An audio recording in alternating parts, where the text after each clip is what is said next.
yet cool preparations, the changeful exaltations and depressions of those 4 years, north and south,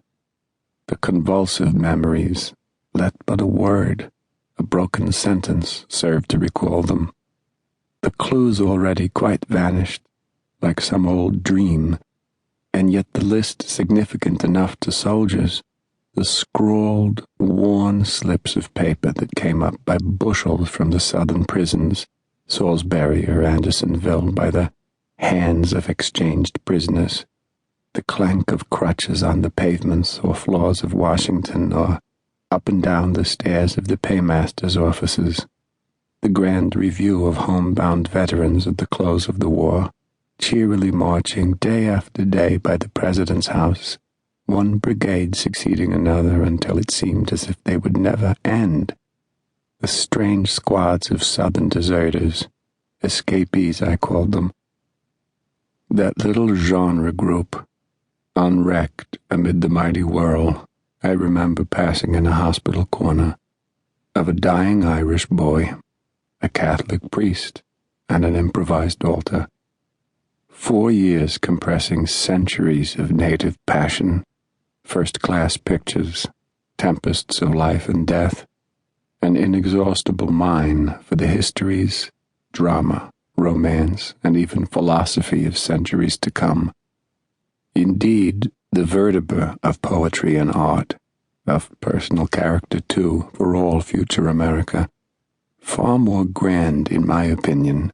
to the hands capable of it, than Homer's Siege of Troy, or the French wars to Shakespeare. And looking over all in my remembrance, the tall form of President Lincoln, with his face of deep-cut lines, with the large, kind, canny eyes, the complexion of dark brown, and the tinge of weird melancholy saturating all. More and more in my recollections of that period, and through its varied, multitudinous oceans and murky whirls, appear the central resolution and sternness of the bulk of the average American people, animated in soul by a definite purpose, though sweeping and fluid as some great storm, the common people, emblemized in thousands of specimens of first-class heroism, steadily accumulating. No regiment, no company, hardly a file of men, north or south, the last 3 years without such first-class specimens. I know not how it may have been, or may be to others. To me, the main interest of the war I found, and still on recollection find, in those specimens, and in the ambulance, the hospital, and even the dead on the field. To me, the points illustrating the latent personal character and eligibilities of these states, in the 2 or 3 millions of American young and middle-aged men, north and south, embodied in the armies, and especially the 1/3 or 1/4 of their number, stricken by wounds or disease at some time in the course of the contest, were of more significance even than the political interests involved, as so much of a race depends on what it thinks of death and how it stands personal anguish and sickness, as in the glints of emotions under emergencies and the indirect traits and asides in Plutarch, etc.,